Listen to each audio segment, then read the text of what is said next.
everybody. Good Saturday morning. Welcome to the Grow Your Own Regenerative Agriculture at Home webinar series brought to you by the Greater Sudbury Public Libraries and Sudbury Shared Harvest. My name is Fionna and I'm the Youth Engagement Programs Coordinator with Sudbury Shared Harvest.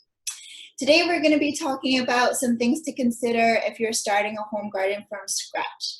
We're also going to be briefly covering some topics in the realm of regenerative agriculture, as the why behind our growing methods is just as important as the how-to. I'll just share a little bit about my story so you have a sense of my background. So I was born and raised here in the Sudbury area of Atikameksheng territory, and I left after high school to go do school in Southern Ontario, and I came back in 2014 after graduating from Fleming College's Sustainable Agriculture program. And the reason I decided to go into agriculture was because in my early 20s I had some health issues and food really became my medicine. And around that same time I also learned about the state of the planet in terms of the climate crisis, and I thought the best way that I could help make change was to learn how to grow food and then teach people how to grow their own food,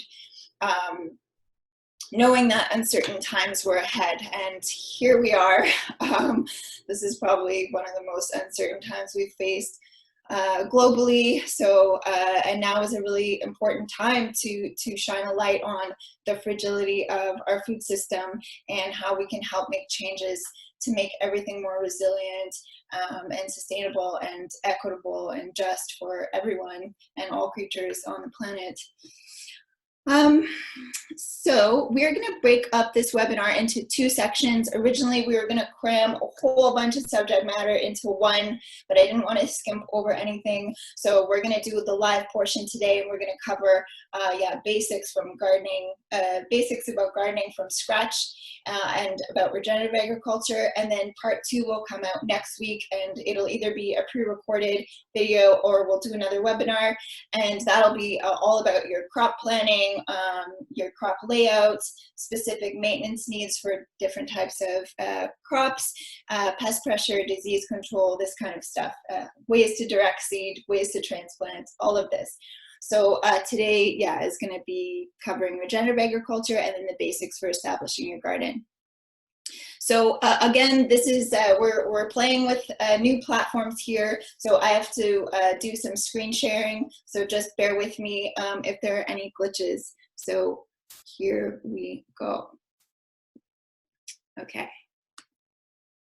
So.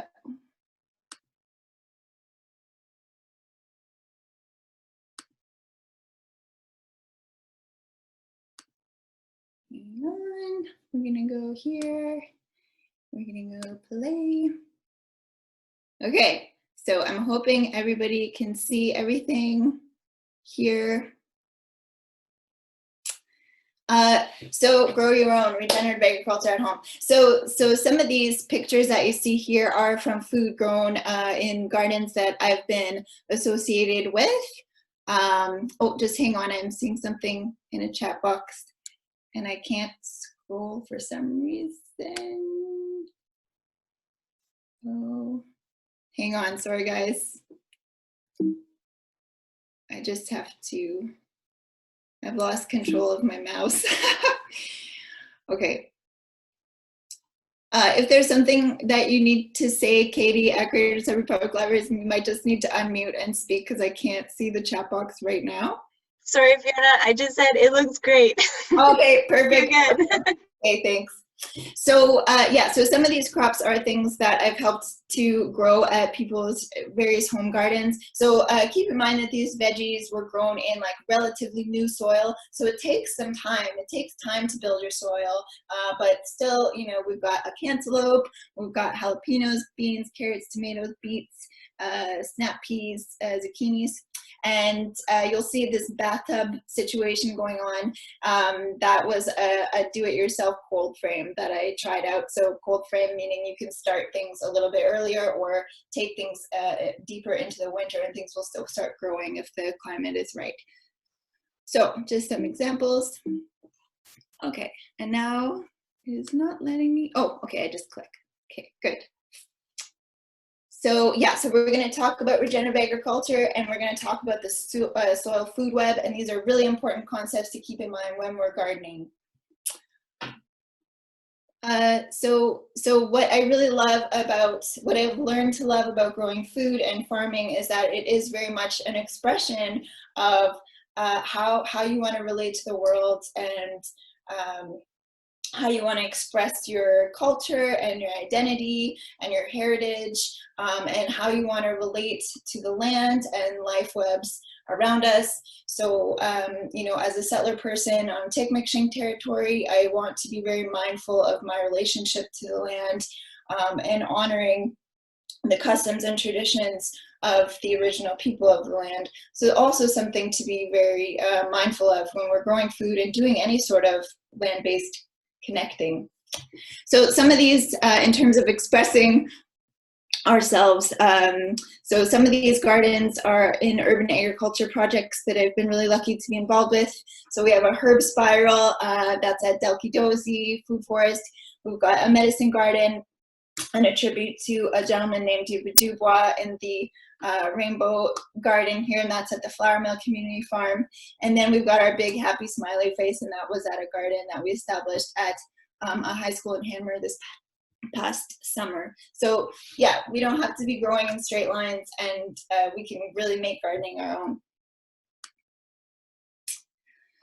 So you may have heard terms like organic agriculture and ecological agriculture, conventional, industrial, biodynamic. There's a lot of words, sustainable, a lot of words thrown at this concept of agriculture and growing food.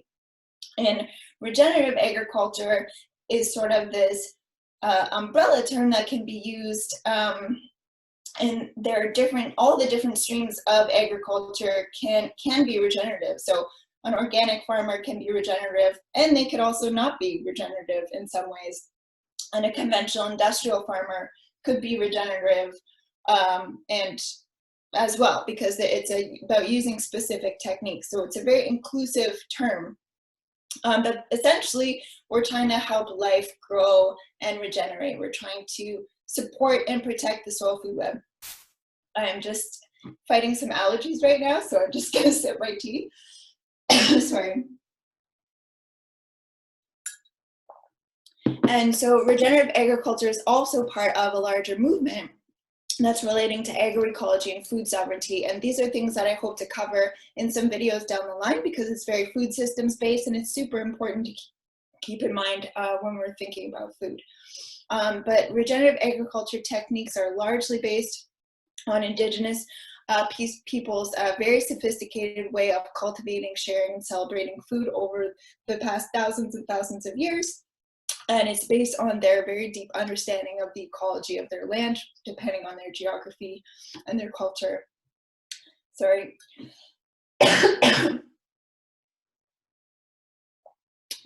So yeah, we're referring to a system that's growing food, that helps build the soil. We are considering the health of soil, water, air, microbes, insects, animals, the humans involved in growing food. It's about giving back when we take, and it's about, you know, there's the saying of leave the land better than you found it. And the soil food web, which we'll be learning about, really helps keeps things in balance as well. And you'll learn about that in the video that we watch in a few minutes. So there are there are a lot of core principles in regenerative agriculture. This says 5, but there are many. So the main ones are, yeah, minimizing soil disturbance. So stopping all of the plowing that we've been doing and tilling, because that really has an impact on the soil food web and all of the life living in the soil. So in a teaspoon of soil, we have more life in that teaspoon of soil than we do humans on the planet. It's staggering. Keeping the soil covered. And then, yeah, integrating livestock in a way that's very caring for their well-being as well. And, you know, we know that there's issues around the sustainability of factory farms and feedlots. But when animals are incorporated in a way where they're treated with respect and dignity, and doing rotational grazing, it actually sequesters a lot of carbon from the atmosphere because of the amazing impact that they have on growing of roots. And there's a lot about rotational grazing. And regenerative agriculture is also about social fairness. So it's also thinking about the humans that are growing our food, and in every realm of food production. And that's something that the pandemic has helped us, people who have been wanting to shine a light on this for a very long time, people's eyes are opening to the fact that, there's a global migration of millions and millions of people moving around the world to different countries to grow food in other countries, because that other country doesn't have the workforce to grow food. And the reason that a lot of we don't have the workforce is because food production is so undervalued. So people's wages are very low in food production. That's in Canada, Big Turtle, and globally. And it's very hard labor.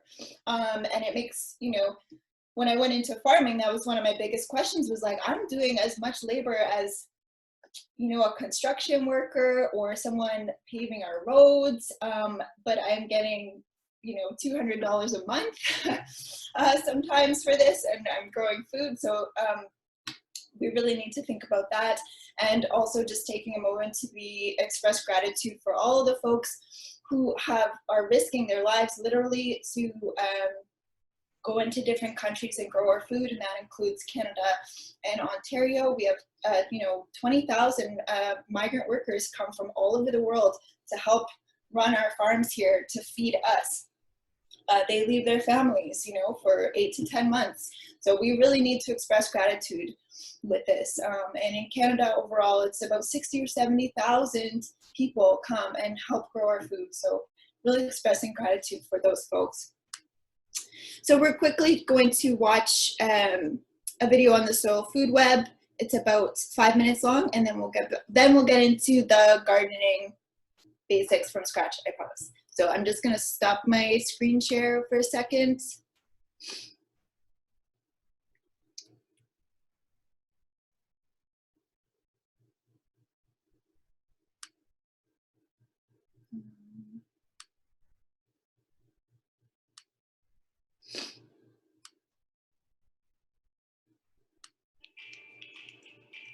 What is the soil food web? To understand the soil food web, let's start with the term food web. We all know about the food chain, the animal kingdom on top of which are us humans, right? Well, if we look a little closer, we can see that some members of the food chain don't just eat one thing. That goes for humans too. So the reality is more like a web than a chain. This is the food web. There happens to be a food web in the soil too. This is the living part of the soil made up of insects, earthworms, and much smaller microscopic creatures such as fungi and bacteria. Dr. Elaine Ingham has pioneered research into the microorganisms in the soil over the last 4 decades, and has worked with a team of research scientists to understand how they interact with each other and with plants. The soil food web can be thought of as the soil biome. Just as humans have a gut biome responsible for digesting our foods, so too the soil has a biome, which breaks down organic matter and releases nutrients in plant-available form. This is how nature has been feeding plants for billions of years. The major groups that make up the soil food web are bacteria, fungi, protozoa, and nematodes. When in balance, these different groups interact with each other and with plants to create abundant ecosystems such as the great forests of the world. Have you ever wondered how forests can be the most productive ecosystems in the world without the need for any fertilizers or pesticides? The answer lies in soil biology. With a healthy biome, the soil can provide plants with all the nutrients they need, and with a number of other benefits, such as protection from pests and diseases, protection from drought and from flooding. The soil food web is, essentially, nature's operating system. Unfortunately, we humans have disturbed the soil food web in almost all of the soils that we manage, causing it to become unbalanced. As a result, the plants we grow struggle. Plowing is the major cause of the problem, as it destroys the larger microorganisms, such as fungi and protozoa, leaving the soil food web out of balance. This results in a system breakdown.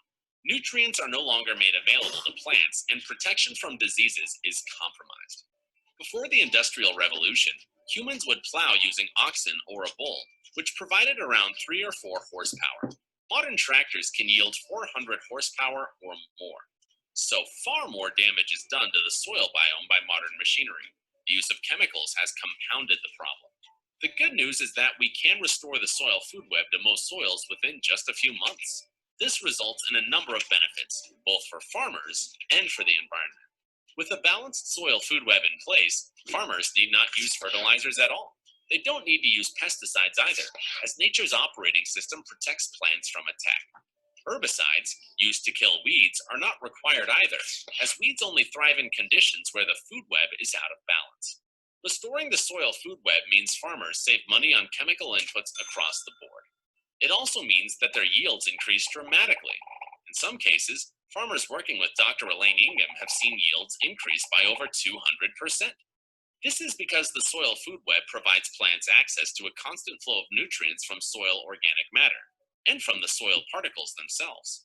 That's right, sand particles contain nutrients, and guess what? Fungi and bacteria can harvest those nutrients.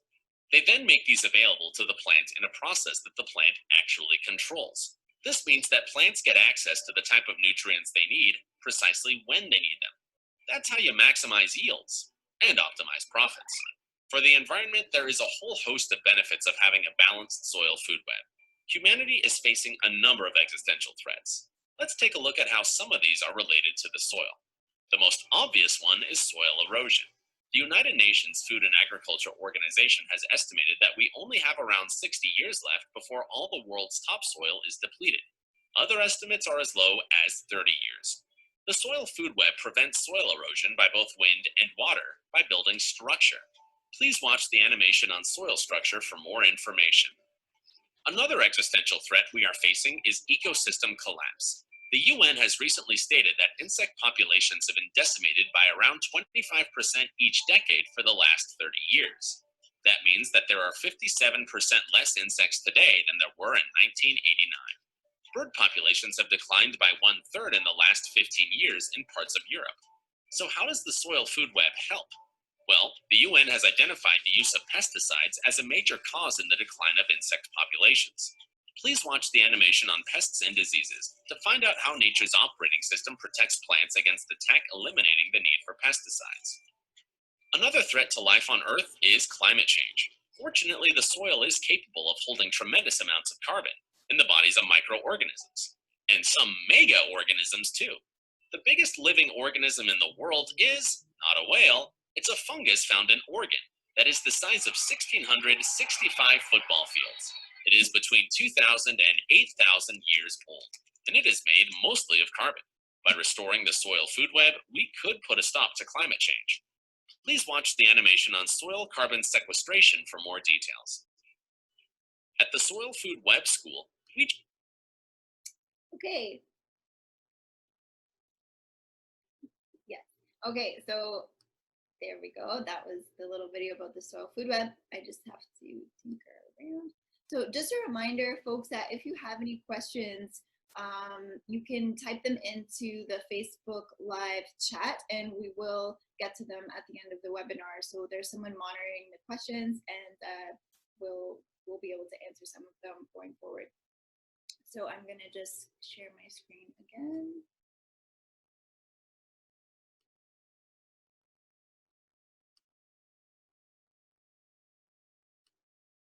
So again, regenerative agriculture is all about protecting the soil food web, and we just learned about why it's so important that we do that. So these are just some photos, you know, conventional non-regenerative agriculture versus regenerative agriculture. So you can see here the soil is covered.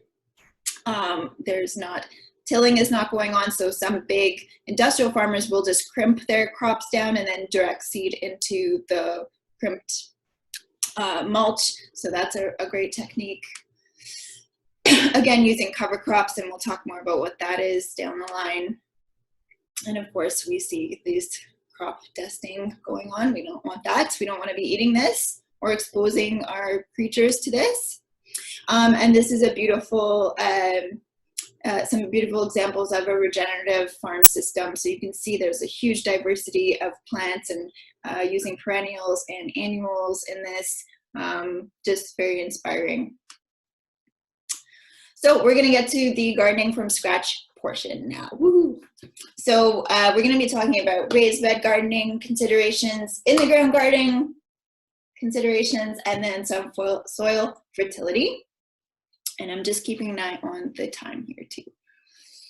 So when you are about to start gardening and you don't know where to put your garden, some things to consider are access to water. How far away is your water access? How far can your hose reach?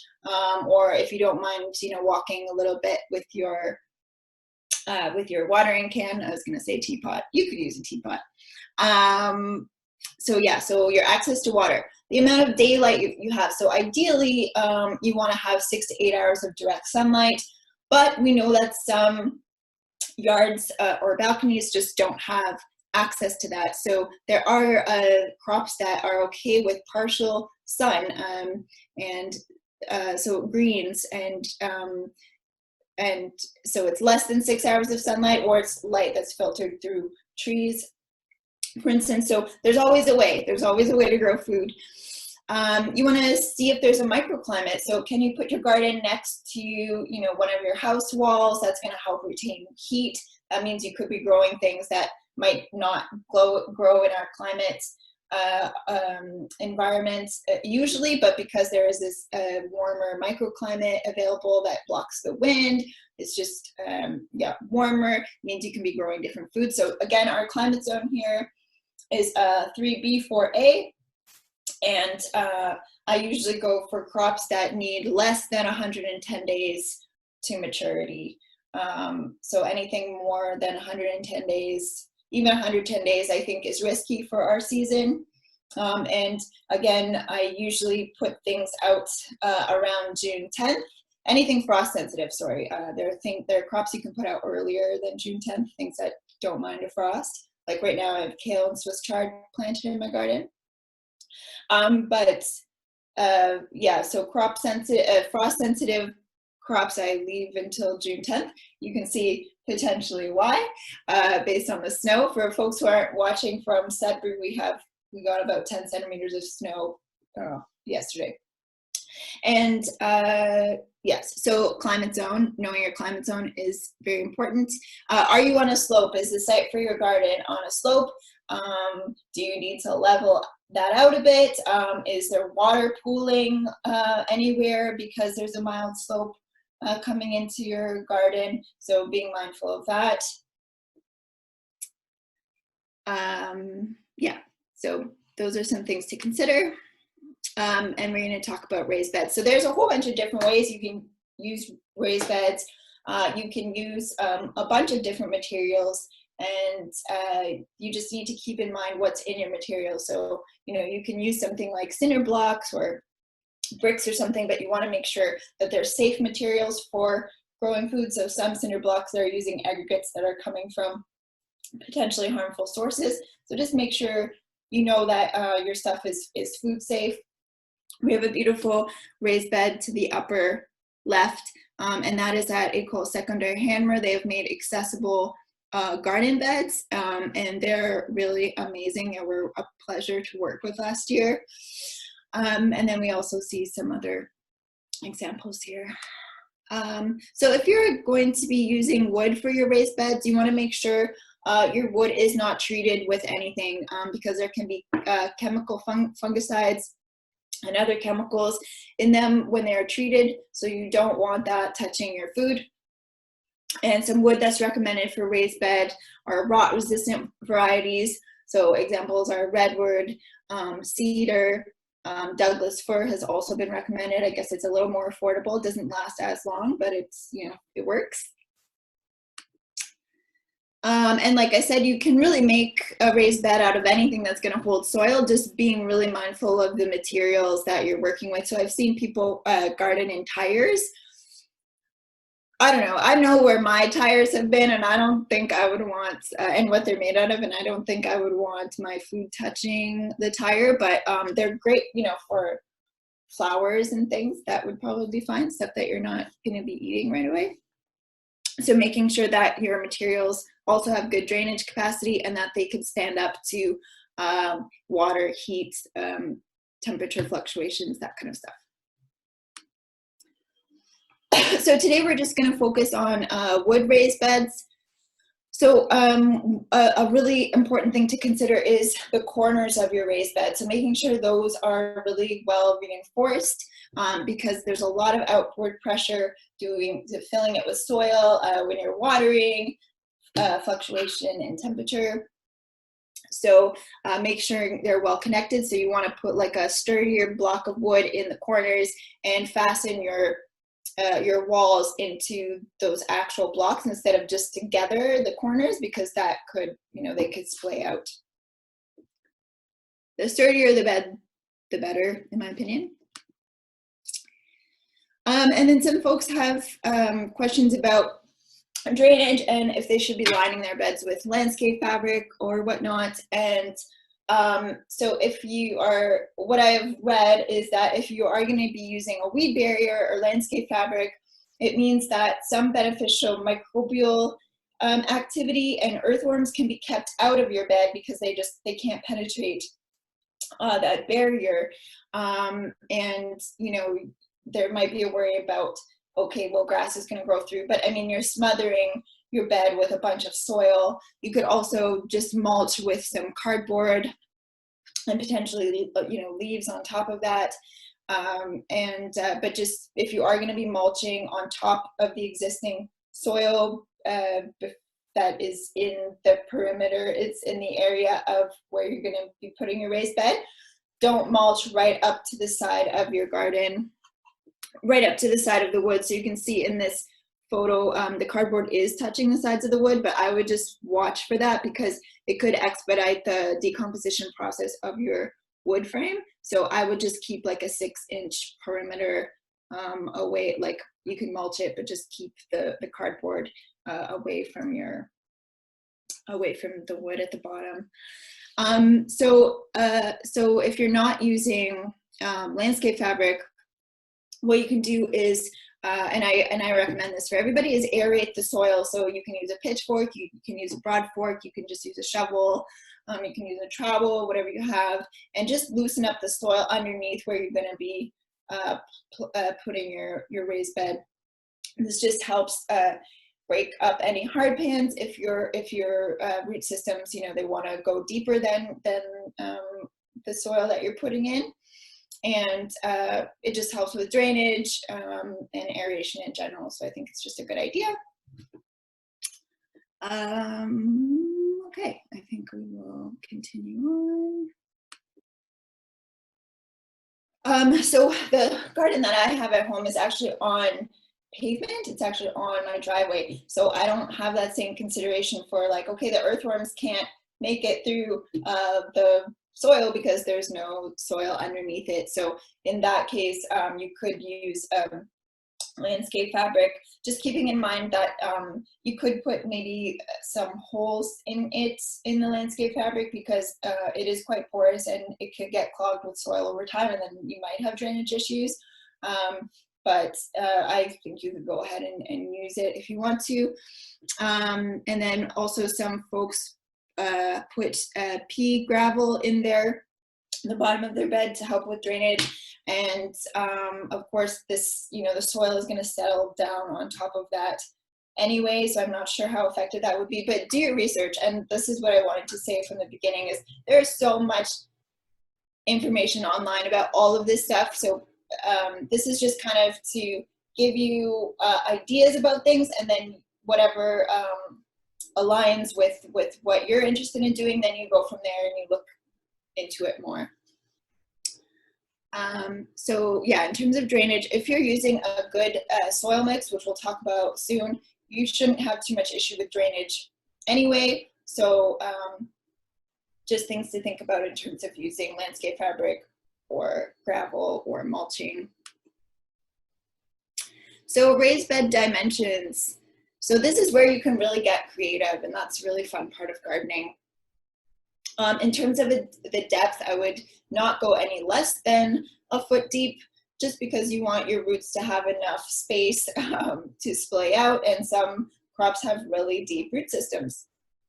So I would actually recommend 16 to 24 inches, just to give your plants the optimal amount of space, especially if you're going to be trying to do root vegetables, or something like potatoes. You know, they need a deeper amount of soil. Some other things to think about are if you're going to have access to all four sides. So my home garden is on pavement and it's flush against the wall of our deck. So I can't access it. I can only access it from 3 sides. So keeping in mind, like, I want to be able to reach over and get the things on the far side without hurting my back or falling over. So most raised beds are about 4 to 5 feet in width. So meaning you can reach over, you know, from either side 2 feet to 2.5 feet. And then the length is really up to you. So yeah, depth is definitely up to you, and the length is up to you, and so is the width ultimately, but I would recommend about 4 or 5 feet just so you don't throw your back out. Okay, I think we went through all of that. So your biggest investment in your raised bed is going to be your soil. And again, this is built over time. So for the first time in about 5 years in my raised bed, which is again on pavement, I'm seeing earthworms in there for the first time, and I've been slowly, you know, introducing the earthworms into that soil bed, and they've now like started to have a significant population because there's enough microbial activity going on. So so it's something that, yeah, is built over time, but there's suggested starting ratios. So that is 60% topsoil, 30% compost, and 10% potting soil. And we'll talk about what potting soil is. And then there's also, you can order something, and I think you can actually buy the bags of it as well. There's something called triple mix. And what triple mix is it contains 1/3 topsoil, 1/3 compost, and it's supposed to contain 1/3 of peat moss.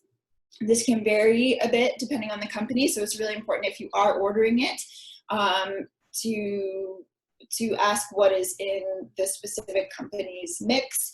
And I've unfortunately had the experience of having garden soil delivered a couple times, and it was essentially fill. So there was not a lot of organic matter and there was no compost. So you really want to make sure you're getting a good high quality triple mix. So there's also a good way of knowing if you've gotten like a nice ratio of all types of soil amendments in your bed. So that is the squish test. So the idea there is you pick up a handful of the soil and you squish it in your fist, and then if you open it and it stays together, that's a good sign. And then if you just really gently jostle it with your finger, it should crumble apart really fast. So if it doesn't stick together, then you know it's too sandy and it's not going to hold water well. It might be lacking in nutrients. And if it sticks together and it doesn't fall apart when you're you know, disturbing it a bit, that means it's too heavy and maybe there's too much clay or something. So that's a really nice way to test what your soil is like. So if you are going to get something like triple mix delivered to your garden, I would treat this as a topsoil and the compost, but I would still add in a little bit more compost and a little bit more potting mix or peat moss, just to make sure the garden is light and fluffy enough, because compaction is a real concern in raised beds as things settle. So if you're using a really heavy soil, that could cause some problems. It could cause a hard pan, and roots might have a hard time moving around. So if you are using triple mix, I would stick with considering your bed to be filling that with 80% triple mix, and then 10% more compost and 10% potting mix.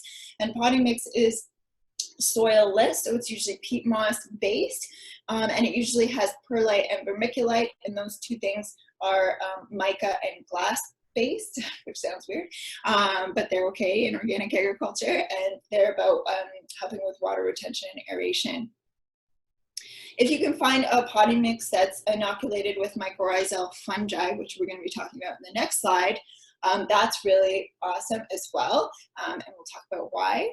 And of course, so when you're just starting off with your garden, you know, these ratios are just a starting off point. You're going to notice if you need to fluff up your soil. You're going to notice if you need more compost over the years. This is just a starting off point.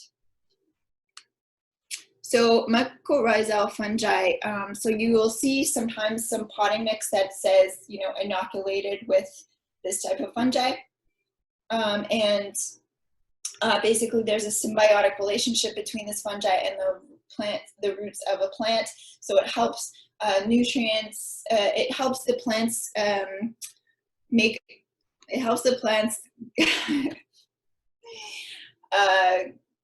can you guys just read what I wrote on this slide? No. So yeah, it forms a network of filaments that associate with plant roots, and it helps the root system access nutrients it couldn't otherwise access. That's what I was trying to say. So you can see the little image at the bottom. So you can see these filaments attach themselves to the root systems, and then they go finding food for the plant, which is very cool.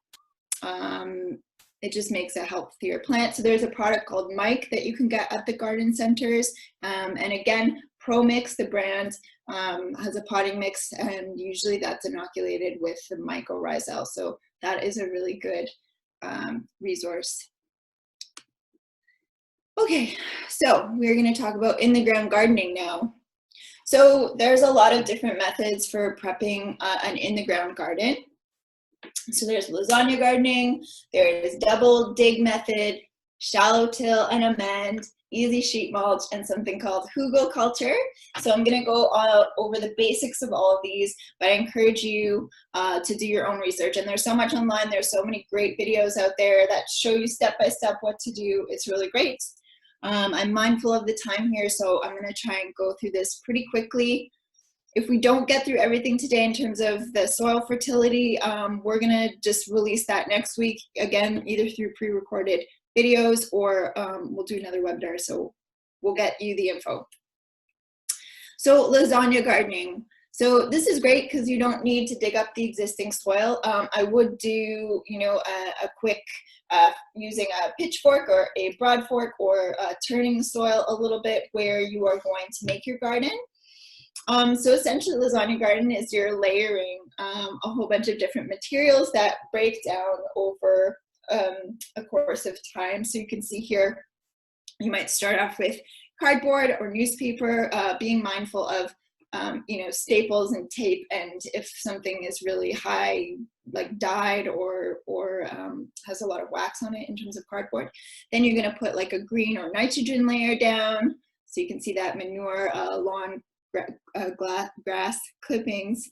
Then you can put your old leaves in the next layer, then another green layer, and then another brown layer, and then you're going to put your soil and manure down. So this is a really cool way to garden. The only thing about this is that it's going to be the most beneficial if you can start this in the very early spring, and then that bed would be good to go in more of the fall time. So you could plant garlic in there. You could do like some greens in the fall, or you start the bed in the fall or in the middle of the summer, and then it's good to use the next spring. So it just takes time for things to compost. You could probably plant into it immediately, but I would just make sure you're putting things that don't need to put out very big root systems at first, just because I'm not sure how the garden's going to behave while it's actively composting. If your plant is, you know, putting out its roots down at the area that's actively composting, it might be fine. Look into it, but I would feel safe putting, you know, direct seeding, so beans and peas and greens, things like that. Okay, yeah, so this makes a really great, it's a really great method, and it uses, you know, materials that you have on hand. And that's so great to just be using what we have right at home for lasagna gardening. Also a delicious term. Okay, the double dig method. So this one's really nice to watch a step-by-step how-to video about, because it's a little bit hard to relay just with this visual and through my words. The bio-intensive double dig method, John Jevons is this really amazing resources for, bio-intensive gardening. So that is a good video on YouTube. So essentially with the double dig method, you have your garden space and you divide it up into like 12-inch strips, and you take turns digging a trench of that 12 inches, digging about a foot deep, taking that soil, moving it to the other end of your bed or into a bucket or something, loosening up the soil that exists underneath the trench, then moving over to the next trench, removing that soil, putting that soil in the other trench. You can kind of see this here. So it's very hard to explain. It's definitely more of a visual thing. But this is really great for if you know you have deep soil. So if you know you have deep, healthy soil all the way for a couple feet, it's a really great way to garden. It loosens things up. I would caution about it in the city. You know, my own lawn is about 6 or maybe 3 inches of good quality soil, and then it's fill underneath, just because of how things were built. So I don't really want to be incorporating that fill into my garden soil. So yeah, again, this is good if you know you have a nice amount of healthy soil. So shallow tilling and amending. So this is something that I've used on bigger urban agriculture projects. So you're just doing a shallow till, so like the 3 to 6 inches of soil, and then we're bringing down about a foot of triple mix along the entirety of the bed. And we're not supposed to be tilling in regenerative agriculture, but we have to break up the hard pan or the sod, sometimes if we're farming in city parks or what have you, or if you're on your front lawn, for instance. So that tilling once, and then going forward, just using hand cultivation and mulching is less detrimental to the soil. And then if you're doing something like that, where you're planning your beds, your in-the-ground beds, I usually like to make my beds about 36 inches in width, and then keeping a 2-foot walk path in between the beds. So this means I can get a wheelbarrow up and down the path. It means I can crouch down and harvest or do whatever cultivation I need to do without squishing the bed behind me, so that you can make it as accessible as you want it to be. So, but yeah, a 36 inches is like a nice spacing. Some people go 4 feet in the ground too, so it's really up to you. Yes. And then we have easy sheet mulching. So again, if you're going to be using cardboard to smother the weeds or grass, you still want to loosen up. I would still loosen up the soil underneath where you're going to be laying down the cardboard, just to help with aeration and drainage, this kind of thing. And you want to soak the ground. If it's not very wet, you want to soak the ground and then put the cardboard down and then soak the cardboard. You just want to make sure that's very wet so that it breaks down more easily. And you're going to want to make sure that you're overlapping your cardboard at least 6 inches, just so that weeds don't just get through the cracks. They're sneaky, they will try. So again, you want to take out any staples or tape. You want to avoid using high gloss cardboard or anything waxed. Anything with a lot of dye I would avoid. And then you're going to cover your cardboard with a really good quality triple mix or soil combination. And I would want to mound this quite high, yeah, this again would probably be better used and suitable for direct seeded crops, so beans and peas, things that you're going to plant in the first season that don't need a lot of root depth or space for their depth, and then that cardboard will break down over the season, and then the next year it'll be suitable for transplants and things with bigger root systems. So hugelkultur, this is cool. So hugelkultur is kind of like lasagna gardening, and hugel actually means hill or mound garden.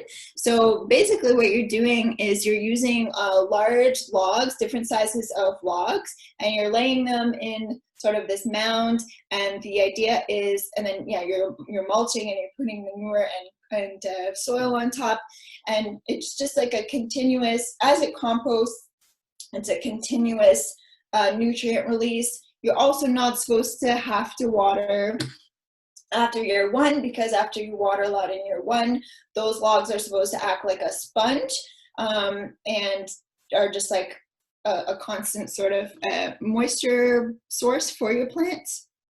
So you can see some of these examples of hugelkultur. Please look it up again. It's pretty neat. Yeah, again, so I covered all of this. Basically, the materials compost over time, cover them with soil. Okay, then I had this whole section on the nutrients in soil that plants need, but it's 11:45 and I want to make sure we have time for questions. So we'll make sure to put this in the video that's coming up next week, but very briefly, 6 primary nutrients that plants need: carbon, hydrogen, oxygen, nitrogen, phosphorus, potassium, and those last 3 are things that are found in the soil, and there are different things that we can amend with to make sure we have the right balances. But essentially, nitrogen is really, really important for leafy plants, so anything that need, you know, a lot of foliage, so that's like brassicas, so that's like cabbage, broccoli, kale, Brussels sprouts, you know, tomatoes, anything that's really leafy. Nitrogen is very important. Phosphorus is really important in like fruiting plants, so things that have a blossom and then set fruit. And it's very important for like early plant development. And then potassium is very, very important for root crops, so things that put down a big root like a beet or a carrot. But you want like a balanced amount of these things in your soil. So yeah, this is going into all of the places that we can get nitrogen. There's something called nitrogen fixation, which is when plants, there's something called a green manure that farmers will use and gardeners will use, and that is essentially using a combination of plants, and some of them are nitrogen fixing, meaning they have a relationship with a bacteria that lives in the soil, and that bacteria can fix the nitrogen that's all around us all the time, which I think 80% of our atmosphere is nitrogen, but it's not usable to most creatures, but this specific bacteria can grab it out of the atmosphere and use it, and it attaches to the root systems of plants. And when that bacteria dies, the nitrogen is then released into the soil, and that helps fertilize the plants around it. I'll just really show you. So if you dig up a plant, and so something like clover, so the plants that usually nitrogen fix, that have this symbiotic relationship with this bacteria, are leguminous plants. And so beans and peas, and then we have clover, we have lupins, the alder tree is also a nitrogen fixer. There's something called hairy vetch, which you'll see the purple flowers in the top there, that's hairy vetch. So these are all nitrogen fixers. So we'll go into that more in the next video. So I'm going to stop talking now. I've been talking for 48 minutes. So we're going to go to some questions now. And if there are not a lot of questions, then I'll keep talking. But I'm going to just stop sharing my screen now. Oops. Pause share.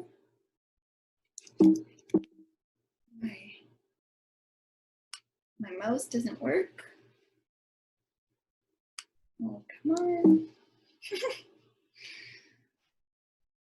I don't know, Katie, if you can. I can't see the main Zoom screen. Sorry, guys. Glitches. Fiona, I'll try to unshare your screen. 1 second, okay? Okay.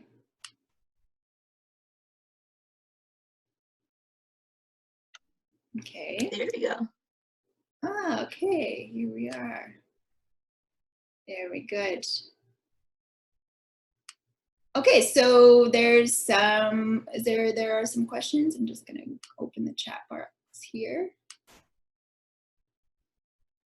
Can you stain your wood garden beds?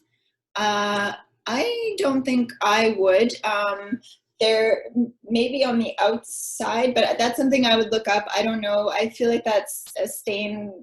I think that could be harmful in terms of chemicals, so I wouldn't want that leaching into my soil. But you can look it up, and there might be some ecological types of stains or something you can make on your own using natural materials.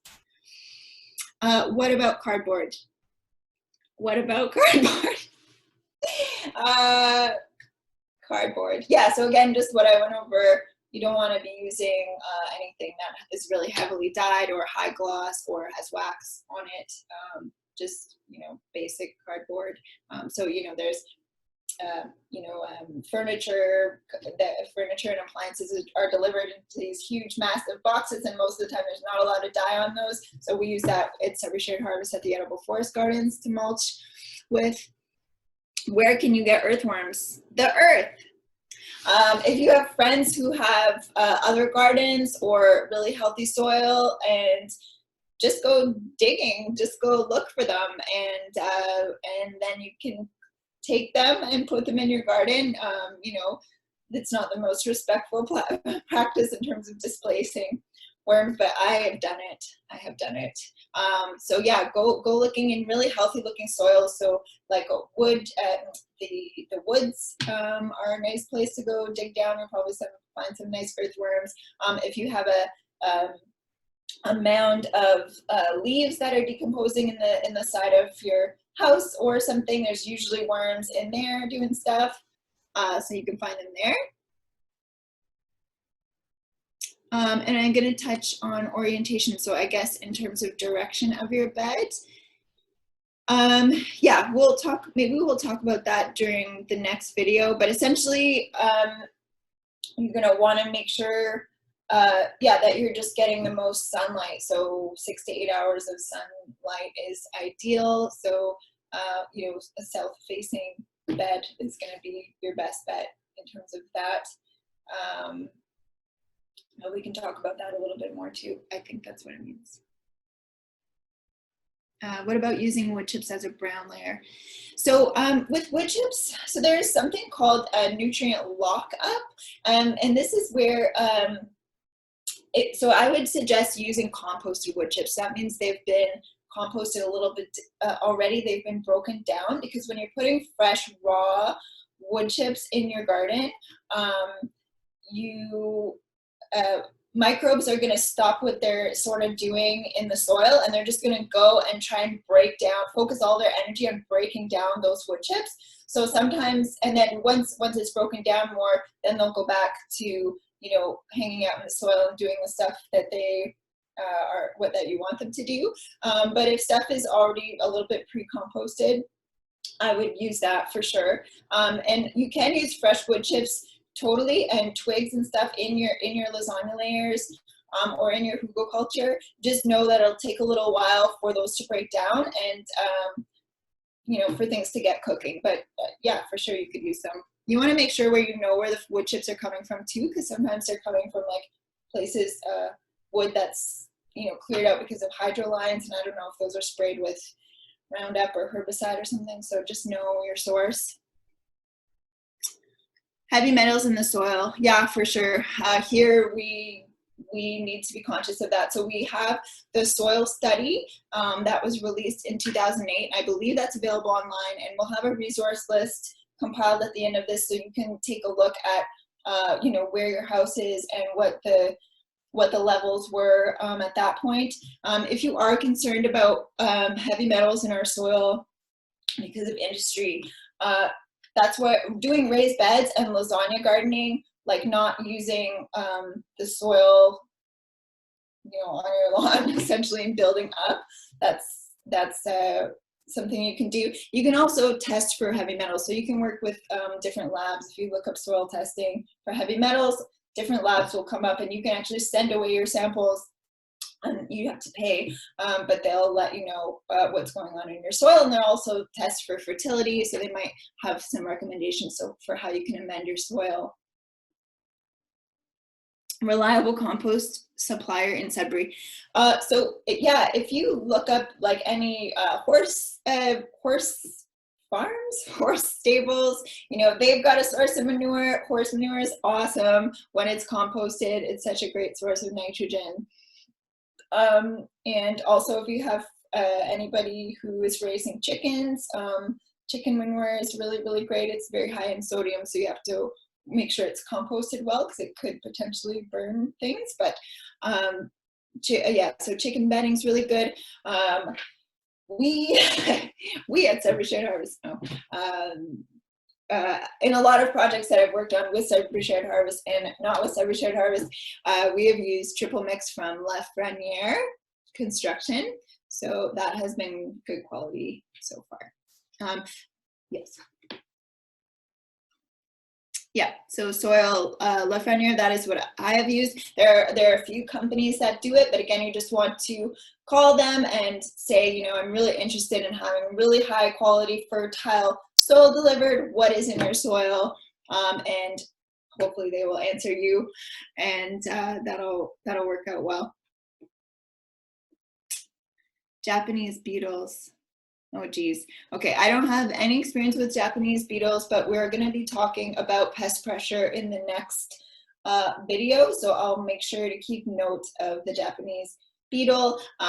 Again, there are lots of resources online for combating pest pressure, and again, the idea is behind regenerative agriculture and the soil food web is that if you have a really healthy soil food web, it should balance things out and keep things in check. And you could look up like what a beneficial predator or insect is of the Japanese beetle. I don't know if there is one, but if there are, then you want to attract those insects to your garden. Can you line treated wood? Yeah, you could. I mean, it's really up to you about, you know, whatever potential risks you want to take in terms of what could potentially be leaching into your soil. So I would stay away from treated wood personally, overall, but certainly, you know, we do need to work with what we have available. Sometimes, you know, we don't have the resources to be buying new materials. So you might be able to seal it somehow. Like I know of folks using like beeswax and stuff to seal wood to make sure stuff doesn't leach. So look into that. That might be something interesting, is just to keep that stuff contained.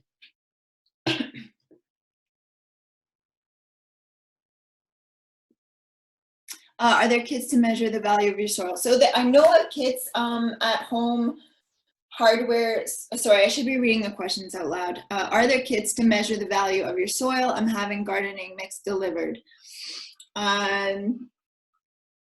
Yeah, so I've seen pH balance kits at hardware stores, and there might be some that also show some of the nutritional content, nutrients in your soil. So when it comes to pH, we were going to cover that in the next one too, but it does matter because there's an effect on how much what nutrients are made available to different plants depending on the pH. But most plants are happy around 6 to 6.5 pH. Some things like more acidic soil, so stuff like blueberries and raspberries, these kinds of things, like more acidic soil, and some things like more alkaline soil, so brassicas, so that's not garlic, broccoli and kale and Brussels sprouts and cabbage, that kind of stuff. But things are usually pretty happy around 6 and 6.5. I have never done a soil pH test myself, and I've worked grown food on a lot of different land, and you know, I just use these like specific soil amendments like calcium phosphate, so it's and manure and green sand and kelp meal, and this is stuff I'm going to cover in the next videos, but I've had really good success with growing food with just those soil amendments, not exactly knowing my pH balance. So maybe I'm a bad farmer, but can you put fishing worms in? Ooh. Are fishing worms the same as earthworms? I don't know. I don't know. Well, okay, we'll look this up. We'll keep that in mind for next time. So Japanese beetles, can we use fishing worms? Folks in the Facebook chat, if you guys know already, I encourage you to share your info. I'm certainly not an expert. I've only been doing this for, 7 growing seasons. Some people have been doing this for 50, 60, 70, 80 years. So there's a lot of wisdom with home gardeners that exist. What type of earth do you recommend for a new garden? So again, we talked a little bit about the ratios of how to make up your garden bed. So it was 60% topsoil or black earth. That's what you kind of see at the grocery store. And then 30% compost, so manure, for instance, and or your composted vegetable scraps if you have them, and then 10% peat moss, but ideally you're using potting mix, which is a combination of peat moss, perlite, and vermiculite, and again hopefully inoculated with mycorrhizal fungi, which we talked about, which is that fungi that really helps plants get nutrients that they otherwise would not have access to. Do you need to add anything at the bottom of the holes before you start planting vegetable seeds? Yeah, so we're going to talk about this in the next webinar, definitely about tricks about transplanting and seeding. I always put a scoop of another, so I usually make a mix up before I transplant or direct seed, and usually that mix is of manure, but like usually a lower nitrogen manure if I have already amended with a higher nitrogen manure. So usually I use like sheep compost, sheep manure, and then I mix that with kelp meal, calphos or fossil bone meal, and something called green sand. And these amendments, they're not the easiest thing to find, but Green and Clean on LaSalle usually has these soil amendments, and you can just buy little bags of them, and then you just put like a scoop of each in with this manure mix, and that's what I put, maybe a quarter to a half a cup of this in the hole before I transplant. And if I am direct seeding, I'll make a trench with my finger and I'll sprinkle this amendment into the trench, and then I'll seed. It's general medium. I have purchased ProMix ProMix BX General Medium that is peat based. Is that the same as potting soil and would then require the compost ratio you mentioned? Yeah, so ProMix is potting soil, and I would keep to the same ratio. So again, you're going to be using 60% topsoil, 30% compost, and 10% potting soil / peat moss, the ProMix that you're talking about. Hopefully it has a mycelium in it, mycorrhizae. What about dry pine needles as mulch? I heard they do not make the soil too acid. Again, if things have, fallen and then, sorry, I read that really fast. What about dry pine needles as mulch? I heard they do not make the soil too acidic. I have actually heard of, just this week when I was researching, alternatives to peat moss, because peat moss is actually not great for the environment to be using. It takes something like an inch. It takes like 100 years to grow for peat moss to grow an inch or something. So it's not very renewable in that sense. So that's why, hydroponic growers use coconut coir medium or different growing mediums. But so you can use pine bark and needles, but instead of this peat moss, but you want to make sure it's pretty broken down and composted. That's the idea. If you can make a pile of these things and layer it with the carbon and nitrogen, so like your browns would obviously be the pine needles and the bark, and then you're going to be using like grass clippings or something and layering that and then just turning it for a few weeks. That'll compost and get nice, and then I think you could mulch with them. Again, do your research and ask folks around you if you see them gardening. Should we cover raised beds with straw?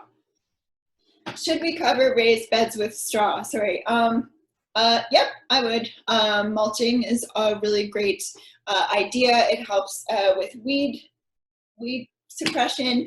It helps with keeping the soil really moist. You just kind of want to watch. It kind of depends on your crop as well. So if I'm growing something like lettuce or something that it rots really easily when it comes into contact with other materials, I might just space out the straw around it so that the plant isn't in direct contact with it, just because it could expedite some composting or rotting or something. But I would mulch with straw for sure. And sometimes straw can be very weedy, like there can be seeds in the straw. So you just want to watch for that. I mean, you can just pull it out as these weeds sprout, but just keeping an eye for that as well. I'm into mulching for sure. I'm building a raised garden bed on a patio deck. What is the best drainage method if my bed is made out of wood? Building a raised garden on a patio deck. Okay, so your raised bed is made of wood, and I'm assuming if it's on a patio deck, the patio is also made out of wood. So if that's the case, I might worry a little bit about that, just because water, a lot of sitting water and moisture is gonna affect your wood. I mean, your wood is probably treated if you have a deck made out of wood, I assume. So maybe that would be less of a risk. But if your bed is made out of wood, yeah, you may want to use landscape fabric there, because again, you're not directly on the soil, so the issue of like there being a barrier to earthworms entering your garden doesn't really exist, because the earthworms aren't coming out of your deck. So I think you could line it with some landscape fabric potentially, just to keep the soil in place. You may want to use some pea gravel, and then fill the rest up with that soil mix. There might be some advice about that online as well.